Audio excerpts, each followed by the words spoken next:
오늘 31번째로 히브리서 대장정을 마치도록 하겠습니다. 오늘 말씀의 제목이 영문 밖으로 나아가자. 좀 생소한 표현이죠. 영문 밖으로 나아가자는 말이 무슨 말일까? 조금 신앙생활을 오래 하셨거나 연식이 오래되신 분들은 아마 이런 노래 기억하실 겁니다. 우리 찬송가에도 어느새 들어와 있더라고요. 서쪽 하늘 붉은 노을 언덕 위에 비치누나 연약하신 두 어깨에 십자가를 생각하니 머리에 쓴 가시관과 몸에 걸친 붉은 옷에 피 흘리며 걸어가신 영문 밖의 길이라네. 이 마지막 소절에 영문 밖의 길이라네. 이 가사가 있어요. 주기철 목사님이 만드신 가사죠. 그 앞 소절이 이렇게 시작이 됩니다. 이렇게 들으면 그 노래였구나 기억이 될 거예요.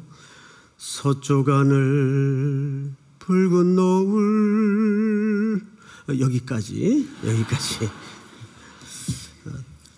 더 하면 욕 나올 것 같아서 이 곡조는 좀 익숙하죠. 아주 우리 선배들이 힘들고 어려울 때 피로 한국교회를 지키면서 감옥에서도 많이 불렀던 순교의 길을 걸으며 애창했던 노래죠. 자, 오늘 이제 히브리서 13장의 마지막 키워드가 영문 밖으로 나아갑시다입니다. 한번 주제이니만큼 또 마무리하는 의미에서 한번 따라서 해볼까요? 영문 밖으로 나아갑시다. 자, 그럼 영문 밖으로 나아간다는 말이 무슨 의미일까를 좀 이해하기 위해서는 사실 히브리 기자는 서론 시간에서도 언급을 했다시피 이 구약에 굉장히 능통하고 익숙한 기자입니다. 해서 첫 1장서부터 13장 마무리할 때까지 철저하게 구약 성경을 기초로 서신을 풀어나가고 있어요. 그래서 이 표현도 사실은 구약의 배경을 아는 표현입니다. 우리 레위기 4장을 한번 띄워주실까요? 본문이 좀 길긴 한데 우리 교독을 좀 끝까지 해보도록 하십시다. 여호와께서 모세에게 말씀하여 이르시되 이스라엘 자손에게 말하여 이르라. 누구든지 여호와의 계명 중 하나라도 그를 범하였을 때 만일 기름 부음을 받은 제사장이 범죄하여 백성의 허물이 되었으면 그가 범한 죄로 말미암아 흠 없는 수송아지로 속죄 제물을 삼아 여호와께 드릴지니 그 수송아지를 회막문 여호와 앞으로 끌어다가 그 수송아지의 머리에 안수하고 그것을 여호와 앞에서 잡을 것이요. 기름 부음을 받은 제사장은 그 수송아지의 피를 가지고 회막에 들어가서 그 제사장이 손가락에 그 피를 찍어 여호와 앞 곧 성소의 휘장 앞에 7번 뿌릴 것이며 제사장은 또 그 피를 여호와 앞 곧 회막 안 향단 뿔들에 바르고 그 송아지의 피 전부를 회막 문 앞 번제단 밑에 쏟을 것이며 또 그 속죄 제물이 된 수송아지의 모든 기름을 떼어낼지니 곧 내장에 덮인 기름과 내장에 붙은 모든 기름과 두 콩팥과 그 위에 기름 곧 허리 쪽에 있는 것과 간에 덮인 거풀을 콩팥과 함께 떼어내되 화목제 제물의 소액에서 떼어냄 같이 할 것이요 제사장은 그것을 번제단 위에서 불사를 것이며 그 수송아지의 가죽과 그 모든 고기와 그것의 머리와 정강이와 내장과 똥 곧 그 송아지의 전체를 진영 바깥에 버리는 곳인 정결한 곳으로 가져다가 불로 나무 위에서 사르되 곧 재 버리는 곳에서 불사를 지니라. 이 본문을 조금 띄워주세요. 그냥 지금 긴 구절을 우리가 교독을 했지만 내용 간단합니다. 결국 구약의 제사장들도 인간인지라 연약해서 넘어질 때가 있겠죠. 당연하죠. 그런데 그들은 하나님 앞에 백성을 대신해서 제사를 집례해야 되는 분들이기 때문에 속죄 없이는 그 제사를 진행할 수가 없어요. 해서 먼저 자기를 위해서 또는 자신을 위해서 제물을 잡아야 됩니다. 그러면 피를 흘리게 되겠죠. 그 피는 성막 안에 또는 지성소 안에 뿌리고 붓고 쏟습니다. 그러면 이제 그 육체만 남겠죠. 그것은 오늘 12절에 보니까 똥 곧 그 이제 쓸모없는 것들이죠. 가죽이라든지 그 송아지의 전체를 진영 바깥, 어디 바깥이요? 진영 바깥. 이 진영이라는 말은 캠프란 뜻입니다. 자, 성막이 이렇게 이제 회막이 네모 모양으로 있으면 동서남북 방향으로 3개 지파씩 배치가 되어 있죠. 성막 또는 회막을 중심으로 12지파가 이렇게 캠프를 치고 있단 말이에요. 그런데 그 진영 바깥, 이것을 이제 신약식으로 표현하면 성문밖, 또 영문밖, 또 서문밖. 이 서문밖이라는 말은 무슨 뜻인가 하면 서쪽 문 바깥이라고 말이에요. 왜냐하면 그 서쪽 방향에 오늘 12절에 나오는 재버리는 곳인 정결한 곳으로 가져다가, 여기가 쓰레기 소각장이 있어요. 거기다 태우는 거예요. 거기가 서쪽 방향입니다. 그래서 보통 우리가 그 교회 이름 가운데 서문교회라는 이름을 가진 교회들이 가끔 있어요. 이런 의미가 배경이 된 겁니다. 사실은 나무 위에 사르되 곧 재버리는 곳에서 불사를 지니라, 이렇게 돼 있어요. 자, 우리 레위기 16장을 한번 더 봅시다. 이제 직접적인 오늘 배경이 되는 본문인데, 속죄제 수송아지와 속죄제 염소의 피를 성소로 들여다가 속죄하였은즉 그 가죽과 고기와 똥을 밖으로 내다가 불사를 것이요. 시작. 불사른 자는 그의 옷을 빨고 물로 그의 몸을 씻은 후에 진영에 들어갈지니라. 네, 여기에서도 진영이 등장을 합니다. 그러니까 그 제물의 육체에 해당하는 불필요한 것들은 전부 진영 바깥에서 태우도록 되어 있습니다. 이것이 제사의 레위기에 나와 있는 규칙이에요. 자, 그리고 이 구약의 배경을 그대로 놓고 오늘 본문을 잘 보십시다. 몇 절을 보시냐 하면 11절. 이는 죄를 위한 짐승의 피는 대제사장이 가지고 성소에 들어가고 육체는 영문 밖에서 불사름이라. 이제 이 말이 왜 여기 쓰여져 있는지 배경을 알았죠. 우리가 읽었습니다. 피는 성막 안이나 지성소 안에서 뿌리고 쏟고 붓고 다 소용이 됩니다. 그리고 나머지는 영문 밖으로 나가서 불사르게 돼 있어요. 자, 그러면 한 걸음 더 들어가서 도대체 이 영문 밖으로 그 육체를 가지고 나가서 불사른다는 말이 신약의 개념으로 넘어올 때는 무슨 뜻이 되는가가 중요하겠죠. 그 해석을 송 목사가 하는 것이 아니라 가장 정확한 해석은 성경이 하도록 되어 있습니다. 다음 절을 볼까요? 12절. 그러므로 예수도 자기 피로서 백성을 거룩하게 하려고 성문 밖에서 고난을 받으셨느니라. 아하, 자, 저를 보세요. 구약 레위기 제사 제도에서 설명했던 것처럼 피는 죄를 대속하기 위해서 안에서 다 소용이 되고 그 육체는 밖으로 가지고 나가서 불살랐다고 돼 있어요. 진영 밖으로, 성문 밖으로.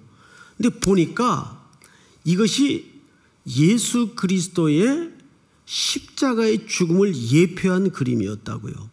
그러므로 이렇게 돼 있죠. 그리고 예수도 자기 피로서 백성을 거룩하게 하려고 성문 어디로 나갔습니까? 밖에서 고난을 받으셨느니라. 그러니까 육체가 진영 밖에서 불살라진 것은 장차 해골이라고 불리우는 골고다 언덕에서 십자가에 달려 죽으신 누구를 예표한 그림이었습니까? 예수 그리스도의 죽음을 예표한 그림이 이 제사 제도 속에 그대로 녹아져 있었다고요. 이제 그것이 오늘 드디어 히브리 기자의 소개 속에 성취되어 있는 모습을 우리가 보게 되는 겁니다. 그러니까 예수님은 성 안에서 죽질 않고 성문 밖으로 끌려나가서 갈보리 언덕 또는 골고다 언덕이라고 불리우는 그곳에서 우리를 대신해서 육체로 고난을 받으시고 찢겨 죽으셨어요. 자, 그런데 또 한 걸음 더 들어가서 그러면 도대체 이 예수님이 성문 밖에서 받으신 고난을 성경은 어떻게 소개하고 싶은가? 13절 잘 보십시다. 그런즉 우리도 그의 무를 짊어지고 치욕을 짊어지고 영문 밖으로 그에게 나아가자. 자, 저를 보세요. 두 가지 조심해야 돼요. 우리는 예수님을 위해서 영문 밖으로 나가는 게 아니고 예수님에게로 나가는 거예요. 우리가 예수님을 위할 수 없어요. 그냥 예수님이 지금 이미 영문 안에는 안 계세요. 예수님이 지금 이미 어디에 계십니까? 영문 밖에 죽임을 당하신 겁니다. 그러니까 우리는 그분에게로 나가는 겁니다. 맞죠? 영문 안에는 제사가 구약의 율법에 해당하는 제사가 드려지는 공간이었어요. 이거 가지고는 해결이 됐어요? 안 됐어요? 이거 가지고는 해결이 안 됐어요. 매년 반복되는 제사를 통해서 이 제사의 한계를 구약의 수천 년 동안 백성들은 경험한 겁니다. 그래서 예수님이 육체로 성문 밖으로 나가셨어요. 우리도 그 길을 따라 나가야 돼요. 그런데 뭘 짊어지고 나가라고 돼 있죠? 치욕을 짊어지고 나가라고 돼 있어요. 자, 이거 쉽지 않은 개념인데 그냥 단순한 부끄러움과 모욕이 아니에요. 생각을 해보세요. 우리는 예수님이 십자가의 사건을 예수 믿은 이후에 믿음으로 눈이 열어져서 2000년 이후에 그거를 인지하고 경험하니까 그것이 생명이 되고 거룩한 사건이 되어 있지만 지금 2000년 전으로 거슬러 올라가서 그때 십자가의 개념을 생각하던 일반인들의 인식으로 봐야 된다고요.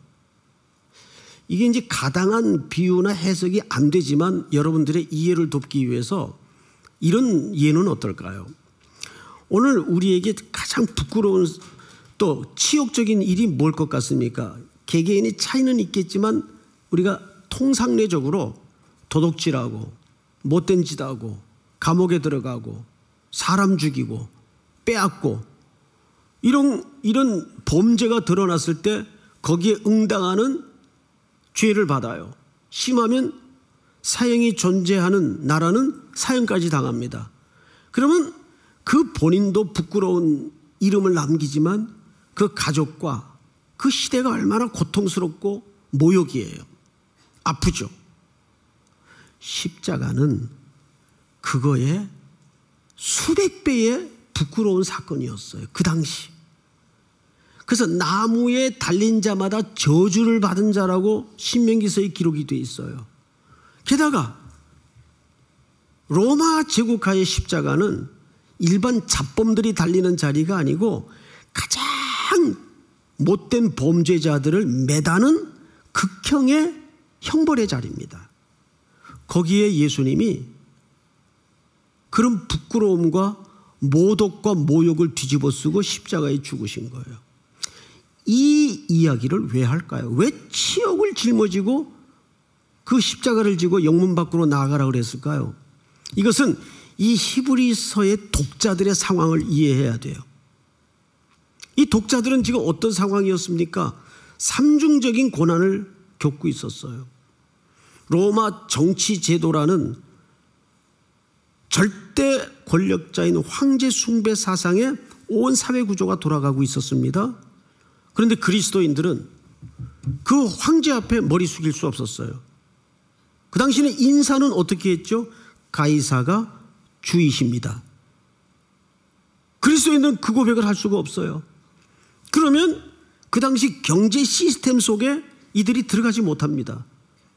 모든 시대를 살았던 사람들은 길드라는 상인조합에 다 가입이 돼 있어서 그 구조 안에서 먹고 살게 돼 있어요. 근데 그 구조에, 그 시스템에 들어가지 못하면 경제적으로 말할 수 없는 손실과 팍팍한 삶을 살 수밖에 없어요. 이런 정치적인 시스템이 물리적인 압박으로 들어옵니다. 게다가 때로는 잡히고 갇히기도 합니다. 고문을 당하기도 합니다. 근데 이 고통이 굉장히 길어지고 반복이 될 때 피로현상이 오면서 지치기 시작해요. 여기에 신학적인 혼란이 왔죠. 주님은 살아계신가? 왜 이때 침묵하시는가? 아니, 다시 오신다고 한 지가 언젠데 아직도 안 오시는가? 신학적인 혼란이 온 거예요. 덧붙여서 본토 유대로부터 모세의 율법으로 돌아오라는 종교적 압박이 거칠게 들어오기 시작했습니다. 확 흔들린 거예요. 당시 그리스도의 공동체가. 그래서 점점 모이기를 패하는 사람들의 일들이 벌어지기 시작한 겁니다. 그래서 히브리 10장에 우리가 살펴본 것처럼 모이기를 패하는 어떤 사람들이 습관과 같이 하지 말고 그날이 가까움을 볼수록 더욱 모이기를 힘쓰라. 그 이야기가 그래서 나오는 거예요. 이런 상황에 던져져 있던 그리스도인들에게 지금 하고 있는 얘기라고요. 그러니까 그 시대는 예수를 쫓아서 소망 삼아 산다는 것은 일반인들의 인식 세계 속에서는 부끄러운 일이었어요. 저들은 서로 혼음을 하고 그런 오해가 있었습니다. 또 흡혈귀들처럼 뭐 포도주를 마신다 그래가지고 뭐 피를 빨아먹는 이상한 소문도 얹어져 있었고, 그래서 그 당시 그들은 카타콤이라는 이 지하 무덤에 들어가서 삶을 살았던 사람들도 있어요. 동굴 속에서 그 흔적들이 지금도 그대로 생생하게 남아있잖아요. 그러니까 그 시대에 예수를 소망 삼아 예수를 붙들고 산다는 것은 오늘 우리 같은 식의 개념 정도가 아니에요. 부끄러운 일이었습니다. 그래서 오늘 히브리 기자가 13절에 그런즉 우리도 그의 치욕을 짊어지고 영문 밖으로 그에게 나아가자. 그러면 영문 밖으로 나간다는 말은 곧 무슨 뜻이 되냐면 그리스도가 고난의 십자가를 지고 골고다 언덕에서 죽으셨던 것처럼 그 고난을 짊어지고 나간다, 그 뜻이에요. 그래서 골로새서에 보면 이런 본문이 있어요. 띄워주세요. 읽습니다. 시작. 나는 이제 너희를 위하여 받는 괴로움을 기뻐하고 그리스도의 남은 고난을 그의 몸된 교회를 위하여 내 육체에 채우노라. 자, 여러분, 이거 바울이 한 얘기죠. 근데 알 듯 모를 듯한 얘기가 하나 여기 담아져 있는데, 그리스도의 남은 고난 그의 몸된 교회를 위하여 내 육체에 채운다. 얼핏 느껴지기에는 아직 그리스도께서 받아야 될 남은 고난을 우리가 대신 받는다? 이런 뉘앙스가 있어요. 이 얘기는 그런 얘기가 아닙니다. 그리스도의 남은 고난을 그의 몸된 교회를 위하여 내 육체에 채우노라라는 말은 그리스도가 누구를 위해 죽었습니까? 우리를 위해 죽었어요.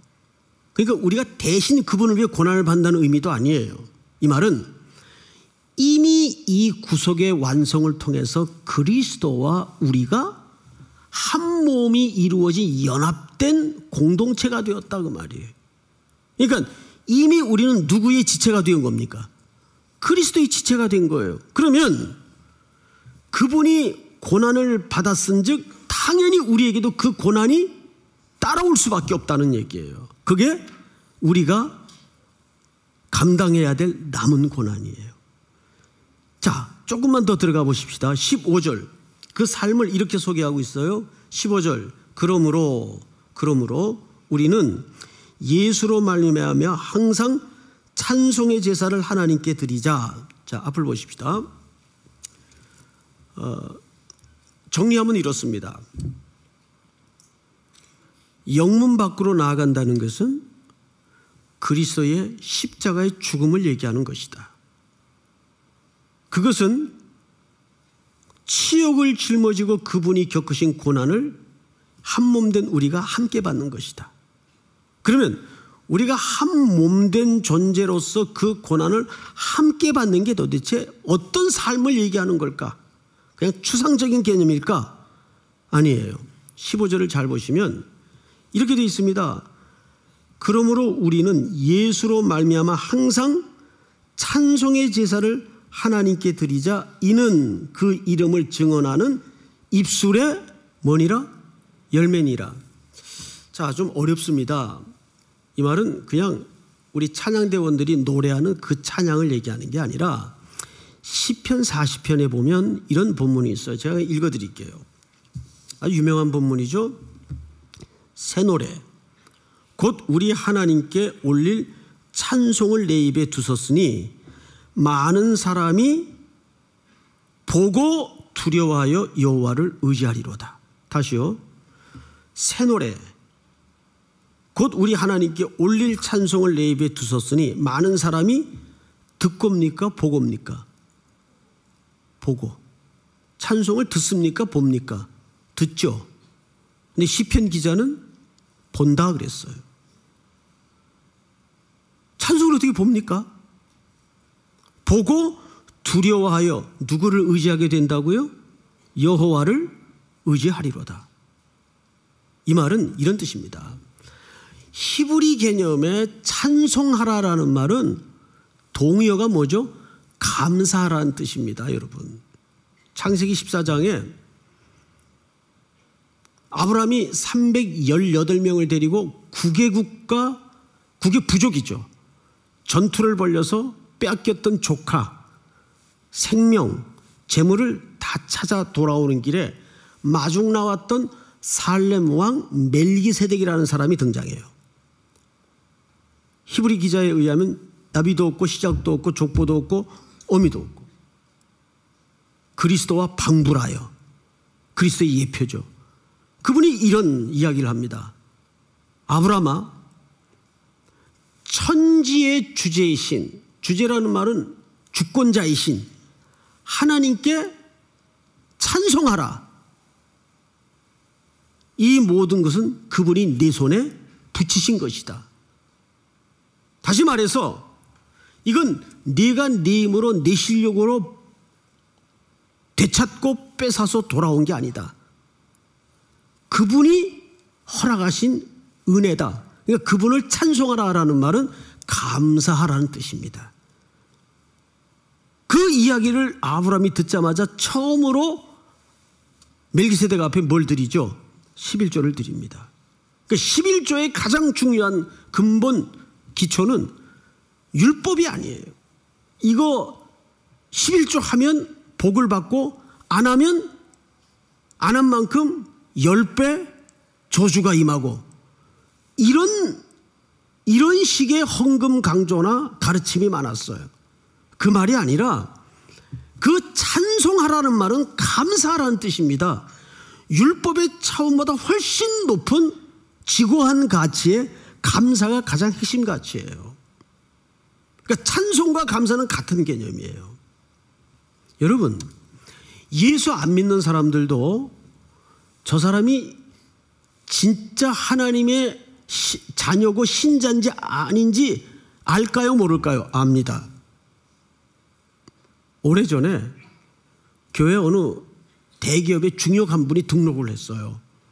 그 얘기를 하고 이렇게 바깥에 서 있는데 이제 예배 끝나고 나가다가 어느 한 사람을 보더니 자네 이 교회 다니나? 보니까 자기 부하 직원이에요. 그러더니 이분이 오늘 교회 처음 등록하러 온 사람이니까 그 순수하게 그 발견된 부하 직원을 가리키면서 자네 이 교회 다니나? 목사님, 저 친구 진짜 예수쟁입니다. 너무 생생히 기억이 돼요. 저 친구 진짜 예수쟁입니다. 그 사람 오늘 교회 처음 나온 사람이에요. 그런데 아는 거죠. 저 사람이 뭘 근거로 살고 있는지, 뭘 의지해서 살고 있는지 아는 거죠. 영이 없는 사람도 가짜 진짜를 알아봅니다. 제가 오래전에 아주 재밌는 얘기 하나 들었어요. 북한을 왔다 갔다 하면서 그 어려운 어린 아이들을 돕는 사역을 하는 분인데, 이런 겨울에는 춥잖아요. 그러니까 덮을 게 이렇게 빈약하답니다. 해서 따뜻한 이불을 만들어 가지고 이제 그쪽에다가 이제 공급을 하는 분인데, 그러면 이제 그 아이들 덮고 자는 광경을 보여준대요. 고아원 같은데 그 관리자들이. 그럼 이렇게 아마 지시를 해놓는답니다. 너희들 외부에 손님 오니까 돌아다니지 말고, 돌아다니면 뭐 이렇게 누추한 게 다 이제 들통이 나기도 쉽고 보여지니까 그걸 감추기 위해서 다 재운대요. 입을 다 덮어놓고 눈 뜨지 말고 자는 척하라고. 그래서 다 재운대요. 들어간 이제 방을 열고 보면 진짜 잠든 애하고 자는 척 하는 애가 딱 눈에 띈대요. 아무리 강제로 눕혀놓고 너 자 이렇게 해도 애들이 가짜 잠을 자죠. 벌써 보면 딱 알잖아요. 그 감은 눈 안에 눈알이 왔다 갔다 하고 깜빡깜빡하고. 그러니까 보일까요 안 보일까요? 보이죠. 아, 저 녀석 자는 척 하는구나 알죠. 돌아 나오면서 씁쓸하게 항상 그 기분을 갖는다는 거예요. 그러면서 이런 얘기를 하더라고요. 근데 목사님, 재밌는 사실 하나 발견했어요. 진짜 잠든 녀석은 그때 깬대요. 문이 열리고 부시럭 소리가 나니까. 그런데 자는 척 하는 애들은 깨울 수가 없대요. 안 깬다는 거예요. 자는 척 하는 애들은. 이 역설이죠. 신자도 똑같아요, 여러분. 티모시 켈러라는 분이 성도의 몇 가지 그 잣대를 설명한 적이 있어요. 저 사람이 정말 성도냐 아니냐를 가늠하는 잣대가 있다는 거죠. 그 첫 번째가 뭔지 아세요? 뭐 두 가지는 오늘 시간 관계상 다 설명할 수가 없고, 첫 번째가 뭐냐면 하나님의 임재가 있는가 없는가입니다. 하나님이 임재해 있는가. 금방 알 수 있다는 거예요. 우리가 영문 밖으로 치욕을 짊어지고 나간다는 이 삶은 바로 믿지 않는 자들의 시선에서도 저 사람 진짜 예수쟁이야, 저거 가짜야, 이게 보여진다는 거죠. 그래서 시편 기자는 새 노래, 우리 하나님께 올릴 찬송을 내 입에 두었으니 많은 사람이 보고 두려워하여 여호와를 의지하리로다. 사람들이 보는 거죠. 저 사람의 입술의 고백이, 입술의 열매가 저게 진짜 고백인지 유사 고백인지 안다는 거죠. 정말 알 수가 있어요. 자, 그러면 많은 사람들이 보고 하나님을 두려워할 정도의 조금 더 실제적이고 구체적인 삶은 뭘 얘기하는 걸까? 성경을 보십시다. 이렇게 되어 있어요. 16절 같이 한번 읽을까요? 시작.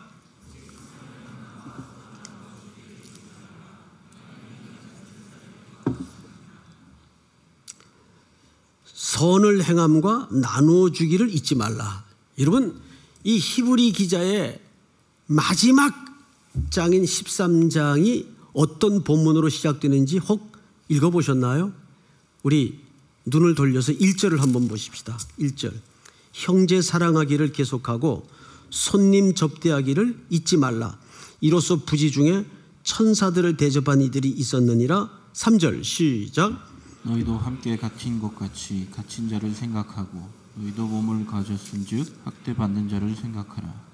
갇힌 자, 학대받는 자, 누구를 얘기하는 걸까요?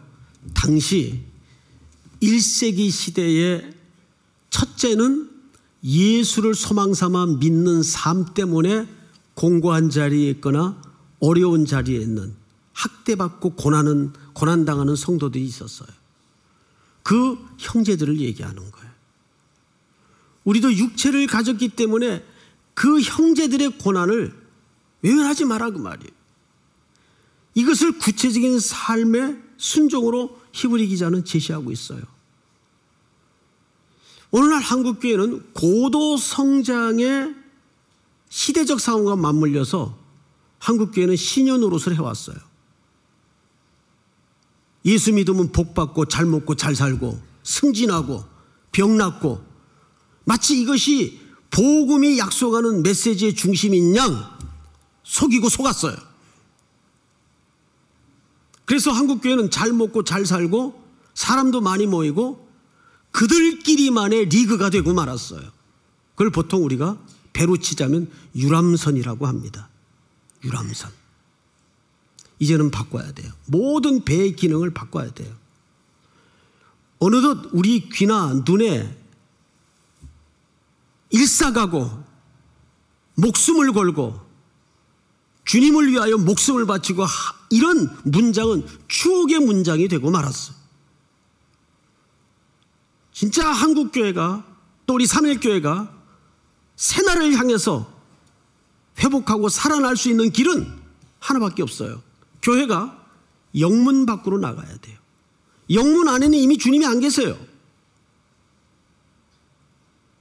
주님은 골고다 언덕에 부정을 뒤집어 쓰시고 우리를 거룩해 하시려고 거기서 죽으셨어요. 오늘 성경 기자는 그래서 우리로 하여금 영문 밖으로 지옥을 짊어지고 우리가 나아가자 이렇게 제언하고 있습니다. 이게 사실은 히브리서의 결론이에요. 그 구체적이고 실제적인 삶의 현장을 어떻게 소개하고 있습니까? 학대받는 자, 고난당하는 자, 누추한 자리에 던져진 자, 아무도 외면하고 돌아보지 않는 삶의 현장. 오늘 3일 뉴스를 통해서 그런 적실한 현장을 우리가 보았잖아요. 이것이 한국교회가 더 이상 만신창이가 될 수 없을 정도로 나락에 떨어진 이쯤에 다시 한번 주님이 치욕을 짊어지고 걸어가신 그 비아돌로로사 고난의 길을 우리도 쫓아서 그리스도의 남은 고난을 우리 교회와 우리 개인의 삶의 육체에 채우는 순종이 있어야 돼. 그것이 뭡니까? 영문 밖으로 나아가는 길이에요. 사랑하는 형제자매 여러분, 밝아온 새해, 오늘은 그 한 달을 마감하는 마지막 주일입니다. 올 한 해를 어떻게 지내시렵니까? 주님 주신 말씀처럼 일어나서 영문 밖으로 나아가겠습니다. 주님이 짊어진 치욕을 붙들고 영문 밖으로 나아가겠습니다. 그런데 레위기 14장 12절은 놀라운 기록을 하나 우리에게 스치듯 남겨놓고 있습니다. 한번 띄워주실까요? 레위기 14장 4장 12절 똥 곧 그 송아지의 전체를 진영 바깥 재버리는 곳인 무슨 곳으로? 놀랍게도 거긴 쓰레기 소각장입니다. 근데 거기를 뭐라고 표현하고 있죠? 거룩한 곳. 우리의 거룩의 개념이 바뀌어야 돼요.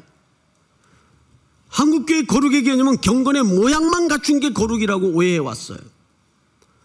성경책을 심장 가까이 끼고 목소리 톤을 낮추고 종교적 양식과 행위를 빼곡히 쌓아가는 이 과정을 경건이라고 이해를 했고 거룩이라고 이해를 했어요. 근데 성경은 이미 구약에서부터 거룩의 정의를 달리 우리에게 소개하고 있습니다. 진영 바깥 재버리는 곳인 정결한 곳으로 가져다가.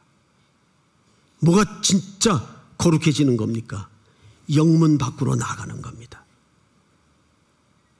아무도 가려하지 않는 그 길에, 서려하지 않는 그 자리에, 눈물 진 곳, 천하고 험한 곳, 거기로 나아가서 한국교회는 다시 새로운 거룩으로 나아가야 될 줄을 믿습니다. 영문 밖으로 나아가는 우리 삼일교회, 우리 한국교회가 될 수 있기를 주의 이름으로 축복합니다. 다 일어나십시다. 우리 사명이라는 찬양을 함께 올리도록 하겠습니다. 주님이 홀로 가신 그 길,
버리면서까지 생명을 버리면서까지 나를 사랑한 당신 이 작은 나를 받아주오 작은 나를 받아주오 나도 사랑 아버지 나를 보내주오 아버지 나를 보내주오 나는 달려가겠소 목숨도 아끼지 않겠소 나를 보내주오. 우리 한번 서신 채로 눈을 감고 이렇게 기도합시다. 주님, 제가 먼저 영문 밖으로 주님이 걸으신 그 길을 따라 나아가겠습니다. 주님이 짊어지고 가신 치욕과 고난을 남은 내 육체에 채우겠습니다. 우리 3.1 공동체가 그렇게 낮고 천한 곳으로 영문 밖으로 나아가는 교회 되게 하여 주시옵소서. 한국교회가 이 순종을 통해서 새로운 거룩으로 정결한 곳으로 변화되게 하여 주시옵소서. 밝아온 새해 이 각오와 약속을 담고 또 일본 선교를 위해서 또 한 주간 여러분들이 이 말씀 붙들고 일터에서 캠퍼스에서 가정에서 어떻게 살아내야 될 것인가에 우리 한번 주여 부른 다음에 소리내어 통성으로 다 같이 기도합니다. 주여